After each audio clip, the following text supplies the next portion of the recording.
antsika rehetrarehetra tonga eto amin'ity toerana ity androany. Toerana izay anaovantsika ny fisarihana amin'ny an'ireo tanora izay ahazo ny tranonora. Iza tokoa moa no tanora na ray aman-dreny tsy amiry mba hanana an'izany hoe trano fonenana ho azy zany.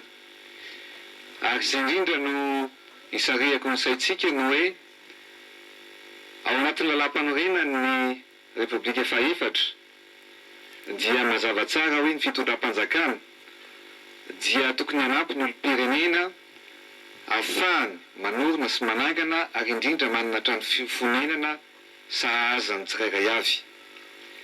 Izay zavatra izay no natonga fitondram-panjakana, ny fitondrana tetezamita ny maromarina kokoa. Nanao ny ezaka rehetra hoe ary nampiseho ny modely ny hoe ahafahana manangana trano fonenana ho an'ny mponina sy ny olom-pirenena na ny vahoaka malagasy tsirairay avy. Tsy ary azo indray mandeha dia hovorona daholo ny trano ary azo trano daholo ny rehetrarehetra. Fa nampiseho ohatra kosa tsika hoe afaka atao tsara ny manorina sy manangana ary mametraka trano ho an'ny tanora, ho an'ny taranaka. Izay no tiako tenenina amintsika hoe raha matoa tsika nanao an'izao tranonora izao dia ny fitondram-panjakana na ny mpitondra na ny mpitantana dia tsy maintsy manao ny ezaka ny anampiana ny olom-pirenena mba ahafahana mahazo an'izany trano fonenana zany. Ka raha toa tsika ka nanao an'ity tranonora ity dia tsara ho fantatsika ihany hoe ny vidiny nanovana ny trano no averiny ireo tanora izay mahazo anazy tsy kelikely. Fanontany ny fampidirana ny jiro, ny fampidirana ny rano sy ny fanarahana ny asa iray-manontolo sy ny fitantanana ny asa dia ny ministera ny fitondram-panjakana no nanolotra an'izany asa rehetrarehetra zany. Tsara ho fantatsika ihany izay satria raha ohatra ka alaina daholo ny vidiny zany rehetrarehetra zany dia mety avory eny na mahery azy ny vidiny izay tokony malohana ireo tanora. Amin'ny mahatanora anay dia tsapanay hoe amin'ny fomba ahoana moa no ahafahan'ny tanora mandoa hofa-trano 1,500,000 francs isam-bolana. Sarotro zany satria tsisy ekonomia intsony, tsisy ivelomana intsony. Izay no natonga ny fitondram-panjakana hoe ny atsasany ihany no ho alohan'ny tanora fa ny atsasany dia ny fitondram-panjakana no nandray anjara tamin'izay. Ka ny teniko dia tsotra miarahaba sady ho anareo tanora izay ahazo an'izany trano izany androany. Mifaly aminareo izahay satria araka ny tenin'ny soratra masina dia hoe miara mifaly amin'izay mifaly. Fantatro fa mbola mitaitaina maro aminareo satria misy eo amin'ny 13 eo zany no raha tsy diso no tsy ahazo. Fa na zany ary mbola misy anankidimy no anatin'ny liste d'attente. Araka ny teny teo dia hoe hiezaka tsika ny hanohy an'izany trano zany satria io raha ohatra ka misy trano naorina teto dia isa-taona tsika tsy maintsy manampy ny isan'izay. Dia mbola misy tanora zany ahazo foana isa-taona eto amin'ny faritany Antsiranana fa manerana Madagasikara ihany koa. Ho tanteraka anie nofinofinao ary maniry mba ahazo ny tranonora ianao ka dia ho atontsika ny fisarihana tompoko lasy tompoko vavy. Misaotra indrindra mankasitraka mankately.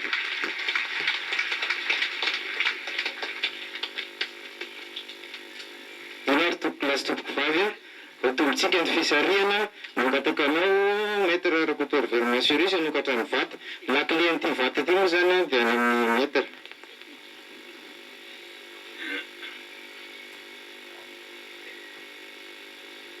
Fisarihana voalohany ity izay santatra zany amin'ny fisarihana 9 ho avy eo rehefa avy eo tsika miresadresaka miaraka amin'ny tale général ny CIMAD.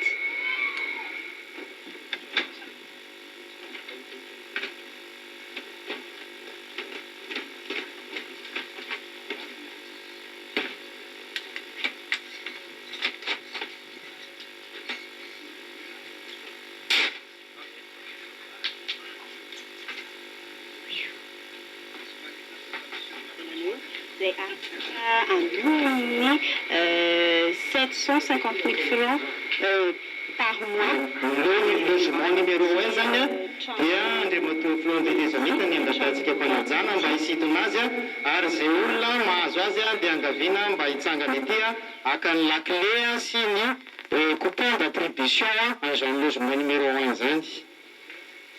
Mandavan'ny mpanajana andriamatoa Florent hisarika ny logement numéro 1.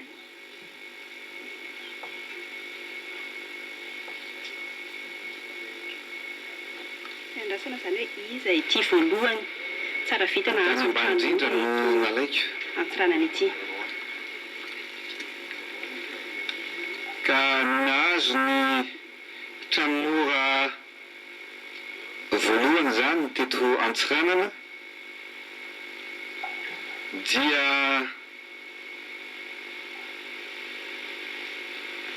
renim-pianakaviana aloha. Manarany dia Ratoandro Félicité.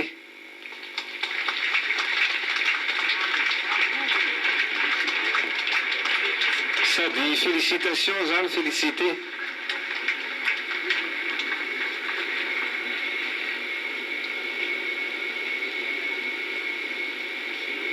Iny zany no tsara vitana nahazo ny logement numéro 1 ao amin'ny cité Mandroso eto Antsiranana. Ahoana Félicité? Ahoana faly sa ahoana tenenao ny olona aloha ny fihetsem-ponao e? Tena faly! Tena faly, tena faly, tena faly! Efa mananjanaka Félicité? Firy? Anankiroa. Ay, dia mampifaliana no anolokako anao an'ity lakle ny tranon'ora ity zany a. Nataontsika mihitsy ilay izy mba misy sainam-pirenena malagasy ary nitehizo tsara ilay lakle ity Félicité mba asehoanao zanaka hoe ity ny lakle ny tranon'ora dia miarabanao ihany koa na azo trano fonenana ho an'ny vady aman-janakao.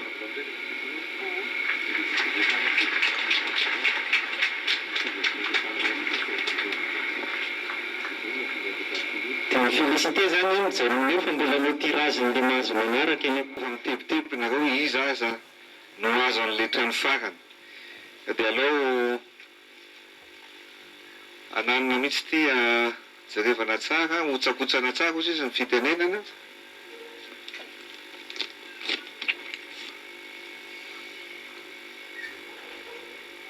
Ny nahazo ny trano farany dia Rasoamanana Ery Aja.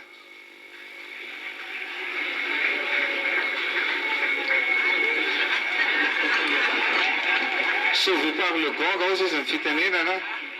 Ianao no nahazo trano farany mitondra laharana 95. Dia izay zany ianareo no nahazo amin'ny tranon'ora androany. Mahaiza mikojakoja, mahaiza manana. Ary hitanareo moa fa tsara dia tsara tokoa ny tranon'ora naorina teto Antsiranana.